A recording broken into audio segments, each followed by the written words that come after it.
How's it going, everyone? Frankenstein_gaming coming at you with a new video. Today we're checking out Undead Darlings for the Nintendo Switch. The publisher, developer were nice enough to give me a review code for the game, so we're going to check it out. The dungeon crawler where you play with a half undead crew. So there's that. Just released today, and it is priced at $29.99 USD. Developed by Mr. Tired Media, and Sakai Games published it. 3.2 gigs in size. Pretty cute tile from what I see. You know, it's a little cupcake with some ghoulish looking effects to it. So we're going to dive into the game and see what it's all about, and I'll see you shortly. Alarms, sounds of traffic, helicopters, the screams of your neighbors. Your dreams seem to consist only of these. You look around your dreamscape. From your bedroom window, you see that fires have broken out inside several of the houses on your cul-de-sac. No cars are in sight, but people lie on the horizon. They are coming towards you, shambling, directionless. They approach your front door and begin to bang their fist against any part of your house they can reach. Their skin is peeling. No, it can't be. Everybody has turned into a zombie and they're coming to eat you while you sleep. Reggie. Holy crap! You shoot up in your bed and are greeted by a light so bright it feels as though you were locked in your basement playing an MMO all summer. Oh my god, what a reference. You squint, groan, and act like a whiny child overall. Wait, was it Sunday? Did I sleep in? You glance at the small clock on your bedside nightstand. As your eyes begin to wash away the haze from your sleep, the numbers come into focus. The clock reads 12 o'clock, flashes on and off in regular intervals. A power surge? You fall back into your pillow, using the uncertainty as an excuse to drift back into the sweet embrace of sleep. Are you okay, Reggie? I heard you shout from down in the kitchen. I'm surprised you didn't just come downstairs all groggy and confused like you always do. Interesting picture. Of course, she comes in before your brain is able to switch gears and start a new dream. It is your next door neighbor and longtime friend, Pearl. Pearl took it upon herself to come over and wake you up, make you and your father breakfast, and act as some kind of maternal surrogate ever since your mother passed away. This whole routine began shortly after the two of you started carpooling to middle school together. While a nice gesture, it has come at a price. You have long since abandoned hope of having time to yourself. Where there is Reggie, there will be Pearl. You don't particularly mind it, although a lot of people seem to misinterpret your relationship that when you were kids and continues even now. Your eyes shut tight in an infantile fit of lethargy, and you feel the weight of your bed begin to slope as Pearl leans her weight onto it. Wow. She says nothing else, but you're able to tell that she is starting to climb onto the bed. She's trying to lay down and nap with you? Not her, no way. Why isn't she talking? Even with your eyes shut, you can feel her reaching towards you. Unable to keep the sleepy act any longer, your eyes open and you see some kind of joke. Is Pearl in zombie makeup? Looks way too real. Even though her hand is inches from your face, there is no trace of warmth emanating from it. I was so worried that you'd never wake up. I don't know what I would have done. Ooh, we get choices. Away, fiend! Then with the momentum of a different animal like a cat or something, you scoot yourself off to the corner of your bed and snatch your blinking clock to weaponize if necessary. Away, fiend, you'll never take me without mild resistance. Huh? What are you talking about? Don't you recognize me? You're the bizarre zombie version of Pearl. Aww. I can't help that I look like this, you know? I didn't exactly want to become a zombie while you were unconscious. Maybe not, but wait, are you messing with me? It's makeup, isn't it? I mean, you can't actually be a zombie. That's patently ridiculous. Despite your best efforts to reassure yourself, your heart starts to beat faster. Are you really going to die by the hand of the girl next door? Will she eat you? All those meals she made for you growing up. Was it all just long con meat to fatten you and mold you into a prime cut of human meat? That was really mean of you, Reggie. I'm not gonna let your stupid jokes ruin today for me. You're finally awake after all. It's time to eat. Oh crap, I knew it. Please don't eat me. Or wait, you have to, like, wash fruit and stuff before you eat it, right? Right. So you should at least let me shower. I mean, an unwashed meal now means an upset stomach later. What are you talking about? You never shower in the mornings. I mean, first of all, I'm not gonna eat you. Maybe I got a little overexcited. There's food downstairs. Let me explain what happened while you eat, okay? You wince from Pearl taking offense and decide to roll with the situation. You are hungry, so to the kitchen you go. You follow Pearl down to the kitchen and notice more and more how she is not her usual self. Skin tone aside, she is moving a lot slower. Cautious, even. She used to hop right down your stairs, but now it's as if she's sneaking around someone else's house, hoping to remain undiscovered. As you step into your kitchen, you get a nice whiff of what was being prepared, chicken noodle soup. Are you sick? Maybe you turned into a zombie too. Smack a hand against your forehead to check, but you feel as warm and greasy as ever. A bit too greasy, even. How long have you been asleep? The situation is too surreal. Your friend places a steaming bowl of soup down on the table in front of you. I really don't mean this to sound rude, but everything in the soup is normal, right? No way. I tossed in some people meat and some rat meat and some... Wow. Come on. Of course it's normal, silly. I had to claw my way through a lot of supermarkets to find these cans of soup, you know. What? Why? Dawn's on you. Zombie apocalypse. Something big went down as you slept, and now the world is embroiled in chaos and the undead, and your childhood friend is among them. Actually, stupid question. Sorry and thank you. You sit down at the table, pick up a spoon, and start to devour the soup. It feels your body has not had food in ages. As you try to stuff yourself full of nutrients, your body suddenly rejects the massive influx of food, forcing you to hack it back up and onto the floor. Ew, gross. Maybe you shouldn't eat too fast, or too much. Your stomach might not be ready for that much stuff to fall into it.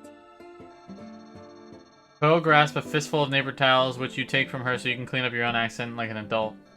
You think about why her arms would be wrapped in gauze. She always was clumsy with kitchenware, but now if her motor skills are compromised, then maybe. No, all 10 fingers are there. The soup is pearl-free. My bad. I'll take it slow. That'll give you the chance to fill me in, right? What happened? Typical zombie plotline, or what? Pearl leans against the kitchen counter across from you. She sighs and brushes some unseen dust from her jeans. I don't know the details except for what your dad told me. Awesome. I'm sure he made it all up, too. But man, zombies? Are you kidding me? How lame. Pearl looks off to the side, lightly puffing her cheeks. I mean, you aren't lame because you're a zombie. More like it's lame that a zombie apocalypse happened. It's okay. I know what you meant. Before I get into it, your dad left this note on the fridge. It'll probably do a better job at explaining things than I would anyway. So he's not here? Guess I'll find out. You read the note. Reginald, I am so sorry that it came to this. Before we realized its scale had grown too large to be stopped. The virus leaked out and became widespread. Although we were quite pleased to see that it affected different creatures in different ways, humans included. Please, did you read this, Pearl? My dad sounds like such an evil scientist. I read it, yes. But it sounded like plain old Mr. Happenstance to me. By the time you read this, my son, I will be gone. Pearl will still come back around to check on you, though. I admit that, without long-term studies, even I am unsure how long she'll be able to retain her human conscience. I must apologize for drugging you that night. Your first time drinking scotch with your old man, and I went and put an experimental drug in your glass. I promise scotch is not normally like that, so try it again sometime. Anyway, if you do read this and Pearl is not displaying any further signs of necrosis or mental decay, then I urge you to take her to the father's office. There I've stowed away a sample of the cure that we were able to develop before things got out of hand. It will undo the necrosis, but only for those who retain their humanity. We never did get the chance to dig deeper into that little snafu. Well, this all may not make much sense to you now, but if Pearl's still with you, then she is very much alive. Her body may be cold and she may look different on a physical level, but know that her heart is still human. If she's not with you, then I pray for your safety and further urge you to get to the cure into someone's hands who can replicate it for the masses. All I can advise you to do is, in either case, is after retrieving the cure, head to the city. Surely someone will have stayed behind at the lab. We were so close, but then the end came. No matter what happens, know that I love you, and I have not abandoned you. You and I can survive this, and surely all humanity can do the same. Protect the cure. We're all counting on you. Wow. You're acting surprised about everything today. How else could I possibly react to this? I don't know. So you knew about the existence of a cure, why didn't you go use it? Because it sounded important not to. And like he said, I'm still a human. No, he said your heart's human, that's very different. Whatever. Besides, even if I wanted to take the cure, my dad locked it away somewhere at the station. I don't know why he hides it. Did not mean to do that. Because he's weird, I mean, he's He's hid a kind of beer behind a false wall that moved inside when you played a specific song over the intercom. Yep, he's weird. I still don't get how that worked. We're getting off track here. Anything else to add? Yes, your dad and mine left a couple of weeks ago. I haven't seen either of them since. And get this, they wouldn't even tell me where they were going. Your dad said that in case I lose my humanity, the knowledge I have may remain, and I might unconsciously shamble after them. Uh-huh. Geez, I can't believe I was unconscious this whole time. How come I didn't starve? Have you noticed the IVs? I had to learn how to stick you with a needle. So every day I'd come over, prick you real good, and put a new pack of fluids up. But that's not the same as eating. So your body's still kind of weak. Anyway, the world outside got really bad even before that. The disease affected almost everyone.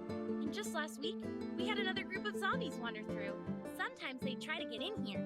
But when I was able to, I told them to go away. You told them? So more zombies are like you then? I mean, the letter said it affected different creatures differently, but... Some people are like me, but almost everyone lost their humanity minutes after they turned. I heard a few different theories on TV, but all broadcasts stopped a few days ago.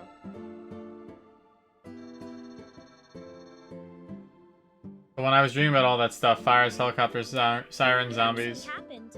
I stayed here to keep you safe because your dad was quite firm about you not becoming a zombie.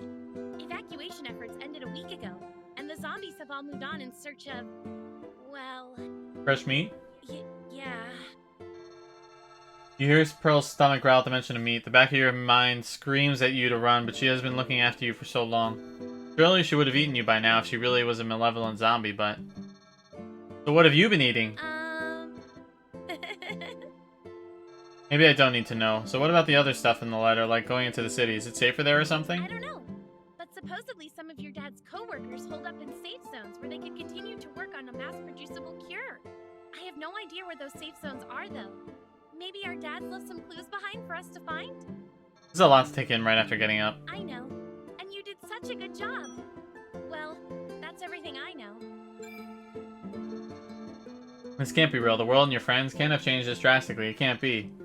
Sorry, but this whole scenario is too messed up to be real. Dead people eating living people isn't reality, and Pearl, your skin could peel off at any moment. That's gross. I know.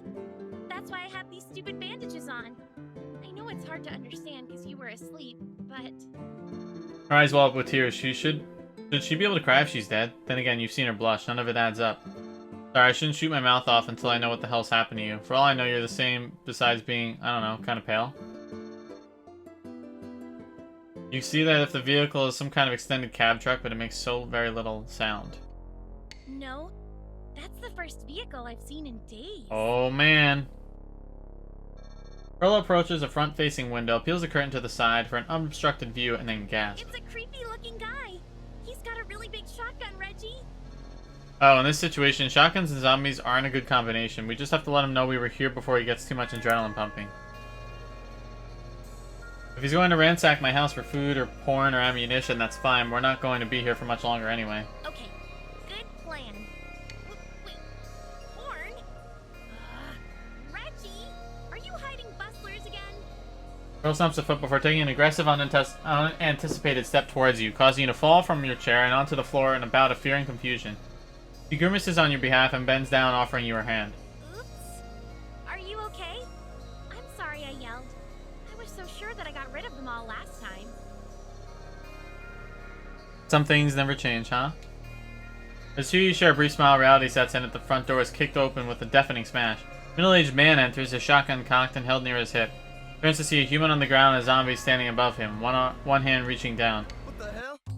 Get down, kid. I'm here to take out the trash. Not how it looks. Well, time out. This isn't how it looks. Human's on the ground with a zombie grabbing at him. Am I supposed to think you're about to make whooping? Why does everyone think I'm gonna eat Reggie? Please put the gun down. As you can hear, she's still alive-ish. Huh. I ain't never heard one talk back, that's for sure. Don't let me keep you from having your fun then, kiddo. Why do men always think with their dongles about everything? It's disgusting. The music in this game is pretty cool. And I like that some of it's voiced. Well, I'll be the first to admit that I do think with my dongle a lot. This is definitely not such a time.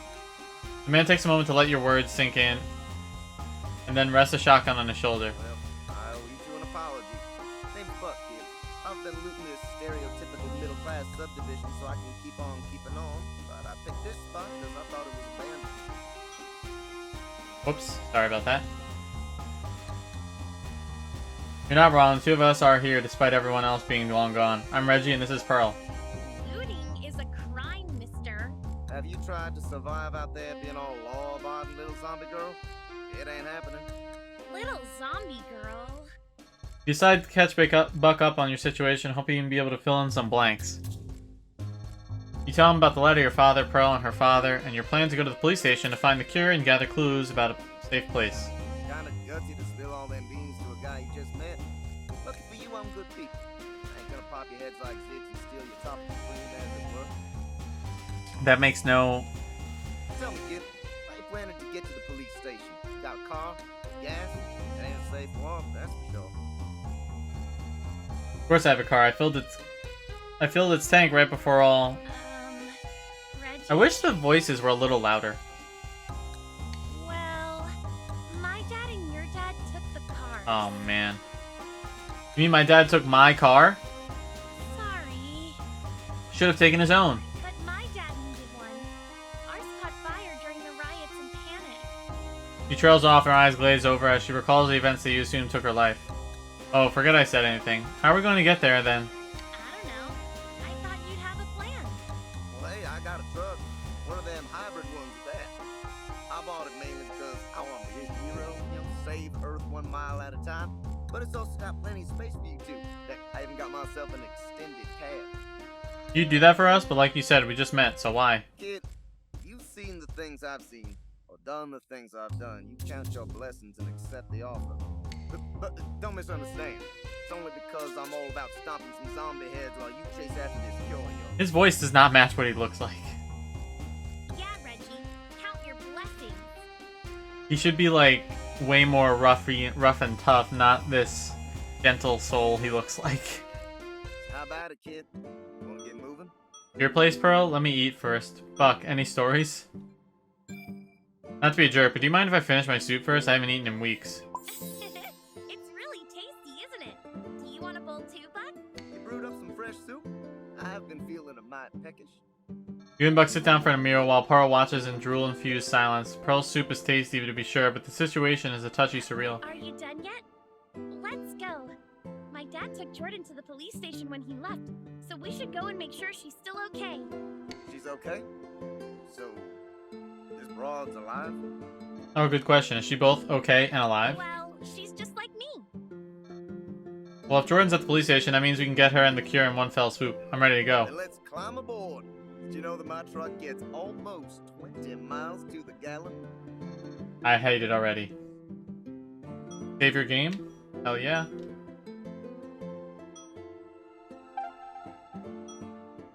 Oh.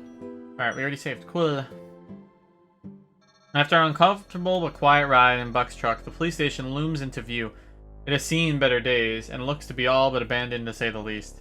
No patrol cars remain in the windows, once boarded up to make its stronghold, have long since been destroyed. Whatever's outside is just as likely to be inside, you realize, while Buck tries to parallel park for some reason. Oh no. I hope Jordan's okay. If she's like you, I reckon the brainless ones will think she's the same as them and leave her alone. Is that really how it works? Three of you exit the truck and get trucking up the few cement steps leading to the police station's main entrance. Taking charge like a champ, you trudge ahead of the others and push the large doors open. Everyone enters the main lobby of the police station, the floor of which is littered with paper, ripped up cardboard boxes, file folders, and more papers.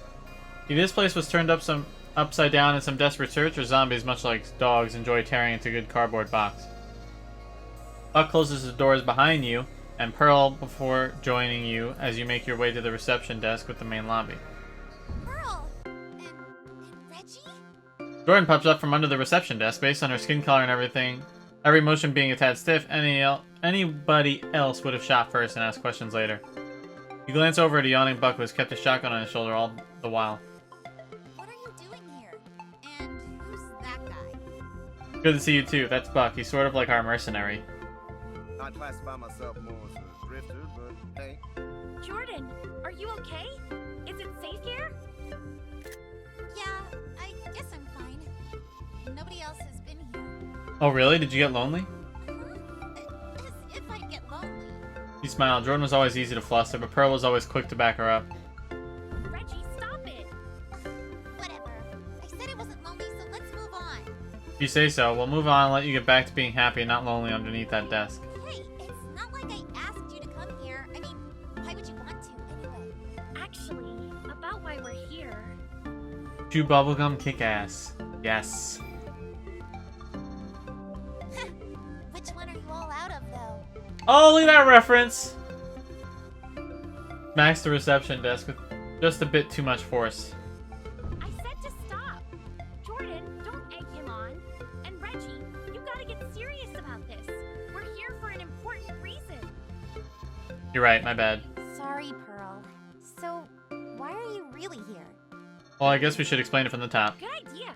Here's what happened, Jordan. Cross your arms and keep quiet as Pearl relays the morning's events to Jordan. In the middle of the explanation, Buck cracks your shoulder with the butt of his shotgun, a lecherous smile on his face. Hey, kid, why's your zombie girlfriend acting like an alpha dog all of a sudden? Pearl's not my girlfriend. She and Jordan are cousins, and Pearl's always gets this way around her. Guess it's because they're family, and she's always acted like a big sister. Is that so? She sounded a tad defensive to me, but alright. And that's why we came. Okay? Everyone stares at Jordan, who seems to be taking it in, and then she continues to take it in. She takes it in. She takes it all in for so long, it feels like time has stopped. Okay? Jordan? Stop overanalyzing everything. They think like us knuckle-dragging baboons. Don't tell me what to do. I wasn't overanalyzing. I was, well, how can I explain it one more time? This isn't like you, Jordan. Are you sure you're okay? No, well, not exactly. Jordan signals with her eyes to talk to Pearl alone for a moment. The two take a few steps to the side and begin speaking in hushed tones to one another. Share with the class. Finally, zombie gossip. I mean, this isn't time for secrets, especially when you two are, you know, sick. It's not like we're keeping information from you or anything. Jordan's telling the truth, Reggie. Be a big boy and give us a minute, okay? Pearl and Jordan chat a moment before a moment longer before they begin to walk back over towards you. Sorry for the wait. It took me a while to understand your stupid plan, is all. Sure, so now that you know why we're here, can you help us find whatever my dad left? He put it in Mr. Moria's office. Well, About that. Let me guess. it's about why I've been here instead of with Pearl and you. This is really hard to admit, especially to you. Why me especially? No reason. Just let me finish. I was brought here by your dads. They told me that if either Pearl or I lost our humanity or something, they didn't want us to be too close and risk spreading the virus.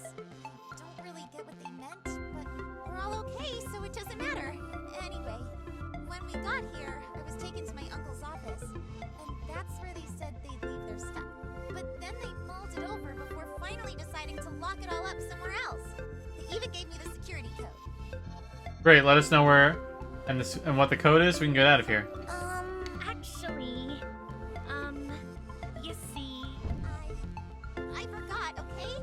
They let me pick the place and the security code so nobody else could get to it, but I totally forgot where and what the code is. Wow. Never trust nobody to remember nothing. This is so embarrassing. They forgot completely, like your brain is rotting away? My brain isn't rotting away. I just forgot, and I stayed here to try and remember. What do you think, Reggie? Can we help her? Don't force yourself. As if you have another choice. In fact, giving players a choice in such a situation can be called the "but thou must" loop. This loop grants the illusion of choice and gives the player a false sense of control and impact on the story's progression when it's all just a big facade. But you really need to help Jordan, and that embarrassed face she makes when she has to admit a personal failure has been adorable to you for as long as you've known her. Yeah, I mean, we can't really take the second step unless we've already finished the first. We need to find that cure and whatever clues my dad left with it. He might even have a specific place in mind for me to take it to. I owe you one, I guess. So far, I've been able to determine that I can use the reception desk's PC to check the access logs for all rooms requiring a security code for entry. Oh! Really? Big brain, small frame. That's right, Jordan. Brain bigger than chest. No need to overcompensate for deteriorating gray matter. Speak to us like we've never heard English before in our lives.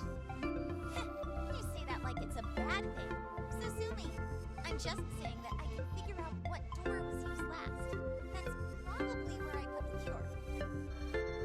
Why didn't you say it in the first place? Shut up. And seriously, you're grasping at straws for boob jokes with that last one. Ever since I grew another cup size, Jordan's been super prideful about her chest. It's weird, because she was so upset when I couldn't loan her my bras anymore because of... You shut up! That's totally different. Bras are expensive, so... Anyway, Jordan, can you get into that PC without trouble? One step ahead of you. I was turning it on right before you all came in. I had to fix a few things to get it working, but I mean, it was nothing someone who worked at a Beast Bargain wouldn't know how to do. Best bargain. Go back to your stupid coma if you don't like it. Fair enough. Alright, let's have a look. Everyone gathers over the dimly glowing PC monitor. The white boxy monitor, a relic from past ages. When computers came in giant cow pattern packages because that was once a novel concept. Jordan's thin, peeling fingers clatter against the computer's keyboard in a manner so deft her hands seem more agile than those of living, or perhaps just yours. She pulls up an access log file that was stored on a shared network for the police station. Ah, blessed technology. Even when the world falls to hell, internal servers will keep all your darkest secrets on file. Nobody is on duty to shut off your network due to unpaid internet bills, stuff like this, and electricity are no real surprise to find in a post-apocalypse situation. Or not in this particular narrative, at least. And there it is. You seriously forgot you put it there, Zombaby? Zombaby. I understand you're embarrassed, but I have to agree. Jordan, evidence storage is perhaps the most obvious place. We would have looked there first anyway. Everyone needs to give me a freaking break. You should be grateful that you know it's there for sure.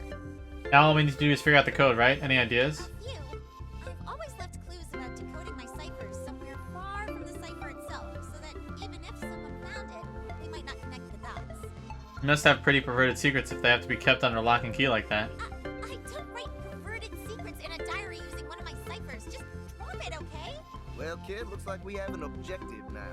Help your friends Brad and Cousin figure out a code and get into that evidence room. You take a look around and note that Buck and Pearl are standing by the reception desk while Jordan is hunched over the PC. Alright. You start the PC that has an open folder on screen. You see a few files that Jordan managed to repair. Access log, registrar, Happy B-Day Joe. So bored. Seems like they were planning some kind of surprise thing for Pearl's dad. What's this? You zoom in on something that can't be really zoomed in on, and then create a perfectly clear and zoomed in enhanced image of the same thing. Seems like a theme party. They want it to be a western. There's a generic clip of swinging saloon doors and a brown box with "No Girls Allowed" typed into it. What you looking at? See for yourself. Someone's planning a party. Wow, looks familiar. What are those pictures? Clip art and an ugly brown text box. I think they were planning a shindig of the western theme variety. I don't remember those being there when I saw it. I had to do some CSI shenanigans and zoom in on it. They're actually really small and are on a separate page. Weird. Reminds me of something though. No girls are allowed. Yeah, sounds kind of familiar, doesn't it? Hey, do you remember when we were little and we would hang out at Pearl's place? Kinda. You never liked it because Pearl and I would always play with our bedazzlers and spirographs, and you'd like wander around the woods alone. Oh yeah, I even built a clubhouse. You're right, you did. Hey, do you think you put these pictures on here? They have to mean something. I wish you were always this smart. You're welcome. You stare at the PC as an open folder. Alright. Let's do So Bored. This is... Hey, don't go snooping around every single file. Wait, so that's something you did? I gotta admit. Shut up, those weren't perverted assai images or anything. I was bored or lonely. I mean, I would have known someone would try to open it later. Wait, you said you didn't, but then basically admitted that you did. You're as contrary as ever, Jordan. I'm deleting that file because I was just bored and it doesn't mean anything. You wish.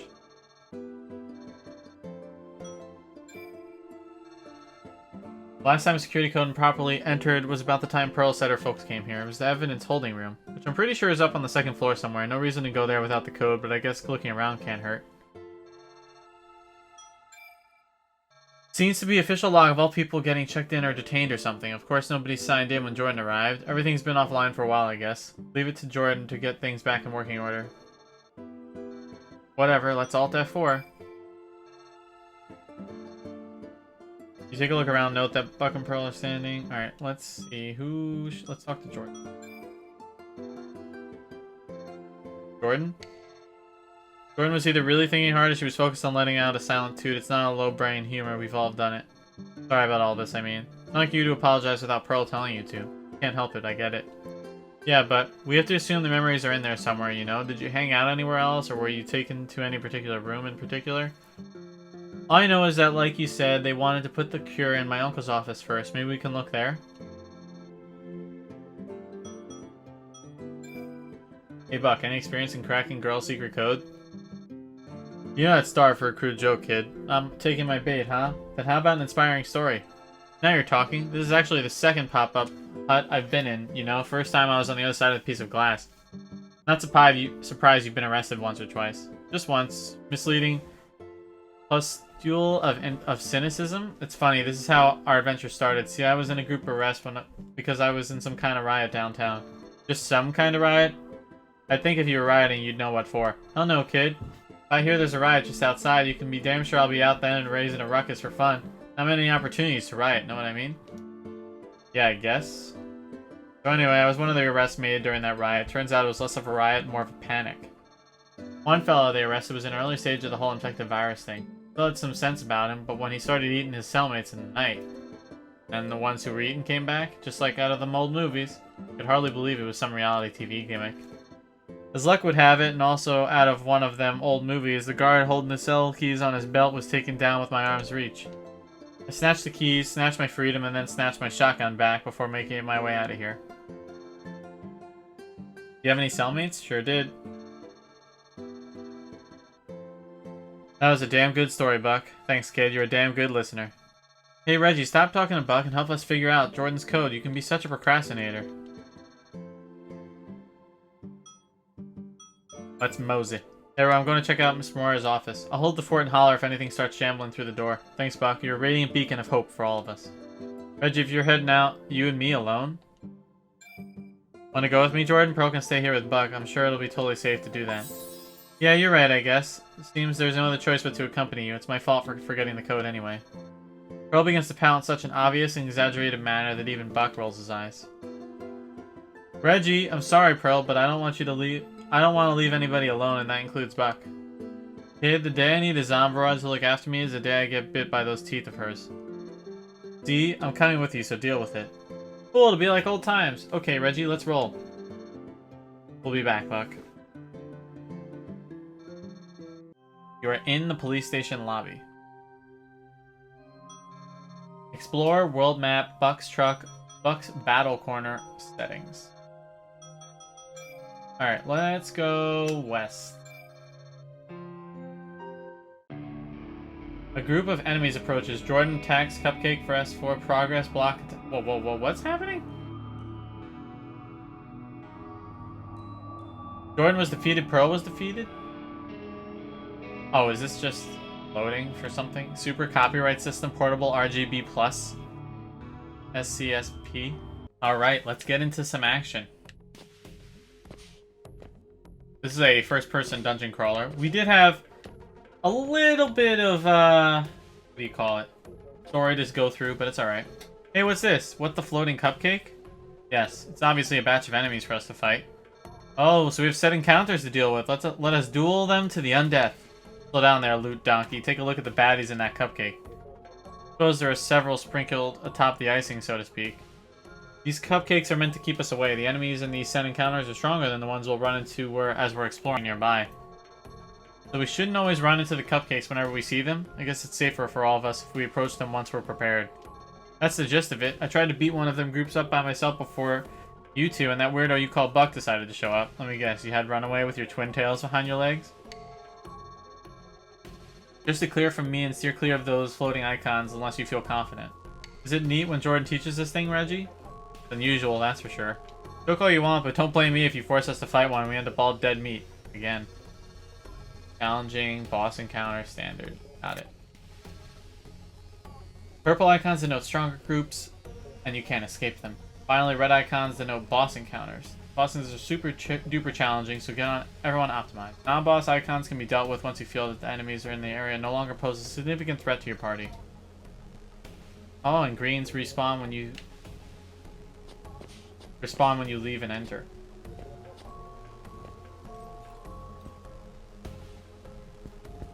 Oh, Get ready, everyone. this is interesting. Kill. Flames. Try it. How's this? Ha! How much health does this guy have? First aid. It's healing itself. I wish I could see how much damage or how much health they have.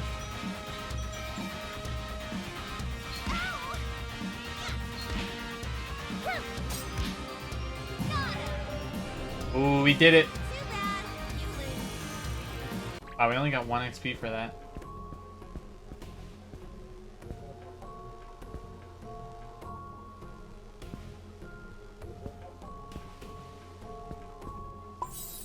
Flat soda, could be worse, could be warm. Targets 1 ally.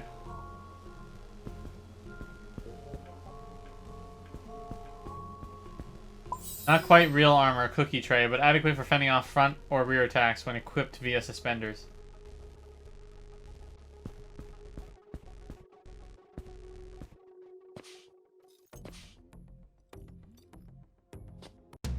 All right. Alright, let's try this one out.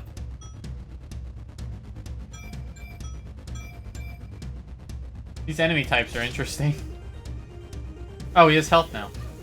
I guess maybe because we've defeated it before?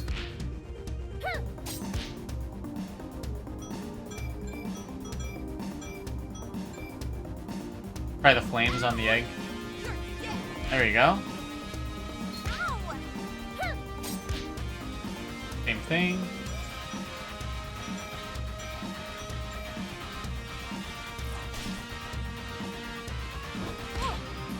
You're dead. Yeah. Alright, I think we should just both attack this guy.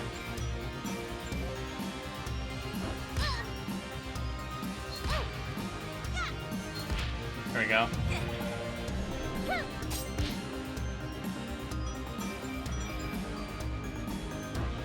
Getting hurt still. Miss! Oh, what is EE times 1.2? I don't know what that is. Nice, we did it. We won.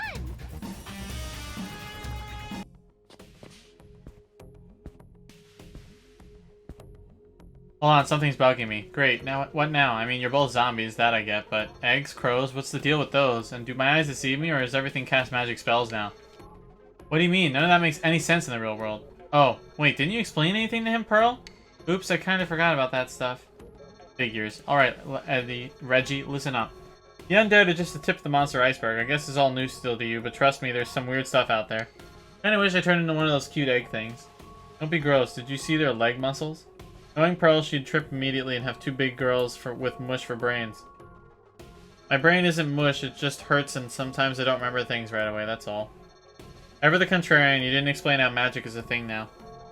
Whatever, we're zombies and we know magic. I don't see one thing as believable and the other isn't. And Pearl, you really should have tried to explain things properly. I was totally focused on making Reggie eat some soup and hoping he didn't run away screaming at the sight of me. You practically had me pinned on my bed, not like I had much choice. What? How lewd. Wait, no, it wasn't like that. Reggie, please make me sound like such a pervert. And after that, well... Rein her in, Jordan! Stop it. I don't think I can listen to this. Buck came in and joined in the fun. Nope, not buying it. You're being an asshole again. Yeah, Reggie, who isn't exploring things properly, huh? Explaining things properly. Jordan's the one who said that. Hey, I missed you, Pearl. I missed you too. I'm sorry I didn't come sooner. You had to look after that guy, so I guess I understand. He needs all the help he can get. You're right about that. Conversation concludes and everyone resumes their exploration. Alright everyone, that's it for this video. Check out Undead Darlings on Nintendo Switch eShop, just released today for $29.99 USD. Thanks again to the developers for giving me this code, and as always, make sure to like, comment, subscribe. Follow me on Twitter, Instagram, Twitch, Frankenstein_gaming, and I'll see you guys in the next video. Later.